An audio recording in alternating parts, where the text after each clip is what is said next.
السلام علیکم ورحمۃ اللہ۔ سورہ نساء مدنی صورت، 5ویں سپارے کا چوتھا رکوع، آیت نمبر 46 سے 47۔ اعوذ باللہ من الشیطان الرجیم، بسم اللہ الرحمن الرحیم۔ من الذین ہادوا یحرفون الکلم عن مواضعہ ویقولون سمعنا وعصینا واسمع غیر مسمع ورائنا لیم بألسنتهم وطعنا في الدين ولو أنهم قالوا سمعنا وأطعنا واسمع وانظرنا لكان خيرا لهم وأقوم ولكن لعنهم الله بكفرهم فلا يؤمنون إلا قليلا۔ یہودیوں میں سے کچھ لوگ ایسے ہیں جو کتاب کے کلمات کو ان کے موقع اور محل سے بدل دیتے ہیں اور اپنی زبانوں کو توڑ موڑ کر اور دین میں طعنہ زنی کرتے ہوئے یوں کہتے ہیں سمعنا و عصینا اور اسما غیر مسمعن اور رائنا، اس کے بجائے اگر وہ سمعنا و اطعنا اور اسما اور انظرنا کہتے تو یہ ان کے لیے بہتر اور بہت درست بات تھی، مگر اللہ نے تو ان کے کفر کی وجہ سے ان پر لعنت کر دی ہے۔ اب ان میں سے ماں سوائے چند لوگوں کے ایمان لانے کے نہیں۔ جی، جو یہود رسول اللہ صلی اللہ علیہ وآلہ وسلم کی مجلس میں آیا کرتے تھے، ان کی 3 طرح کی حرکتوں کا ان آیات میں ذکر ہوا ہے۔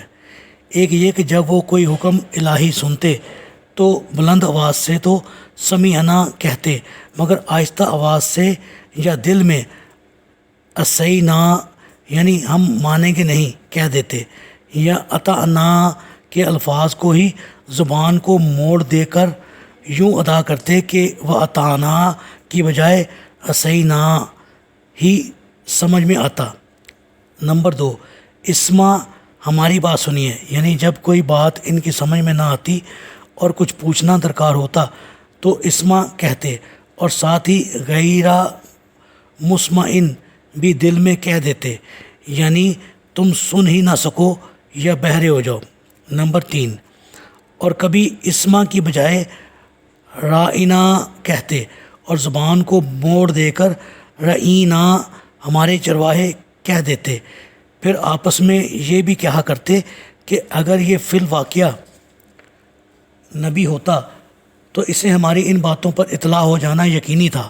چنانچہ اللہ تعالیٰ نے مسلمانوں کو ان کی ایسی شرارتوں اور خباثتوں سے مطلع کر دیا، اور ساتھ ہی یہ بتا دیا کہ جو لوگ اپنی ضلالت میں اس درجہ پختہ ہو چکے اور ہٹ دھرم بن چکے ہیں، ان سے ایمان لانے کی توقع عبث ہے، الا ماشاء اللہ۔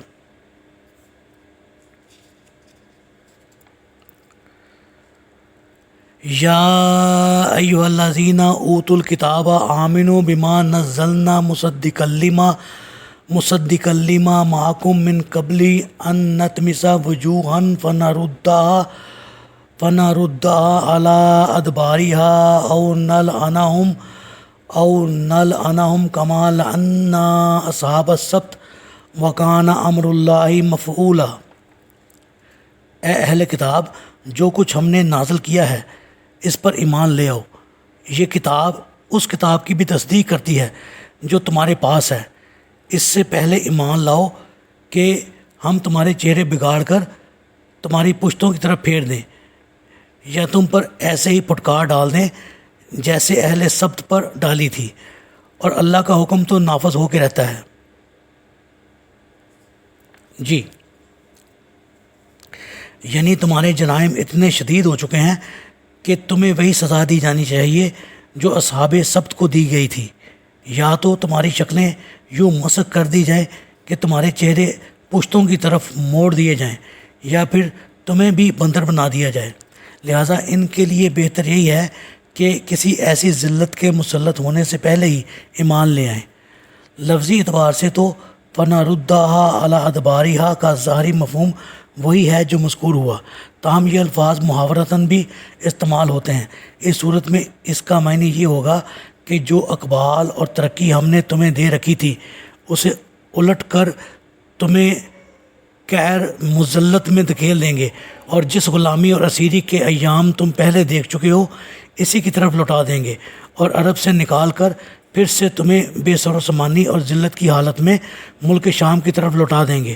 گویا یہ ایک پیشین گوئی تھی جو دور نبوی اور پھر عہد فاروقی میں حرف بحرف پوری ہو گئی۔